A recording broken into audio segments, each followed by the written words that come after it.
Hi. So for the mindfulness activity, I chose to do the body scan soundtrack. And with this activity, I think it would be more beneficial for young adults or those ages at least 20 and older. I don't see teens using this very often. I know any form of mindfulness or breathing with the teens that I've worked with hasn't really been helpful for them, and they really can't bring themselves to kind of take themselves out of the situation and focus on them, which is kind of what this is all about. It's really focusing on the certain parts of your body and really noticing you and coming to center with, resetting yourself based on whatever stressful situation is ahead. I would say this would be beneficial for those who kind of suffer from any anxiety disorder, whether it is general anxiety or social anxiety. I think it's just a great way that if they get really overwhelmed with maybe long lists of tasks or any form of like homework or work things, that they can take themselves out for a second, really reset and go back in. So for doing this activity with a client, I can see myself really kind of talking to the client about it first, really letting them know what the activity is about, and ask them if they're comfortable, of course. And then I understand that people are more comfortable in certain situations or certain settings, I should say.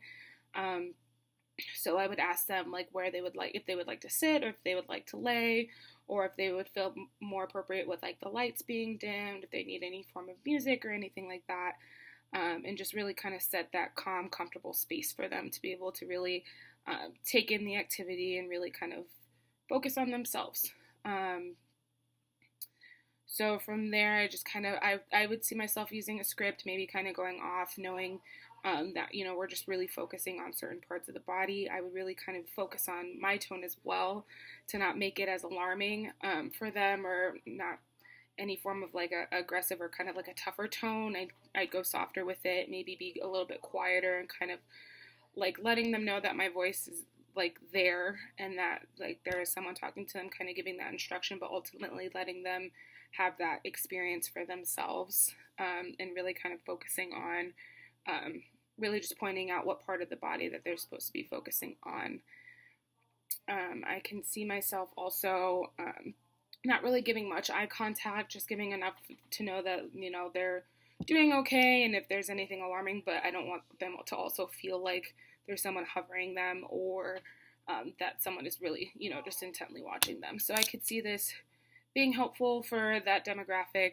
I wouldn't necessarily do this with anyone who has experienced trauma before, in the case that, it had something to do with the physical body, and knowing that if they were to do this activity and kind of fall back into the trauma flashbacks or anything like that, I don't think it would be safe for them to try to practice this activity until they felt they were ready. So yeah, that's how I would do the body scan. Thank you.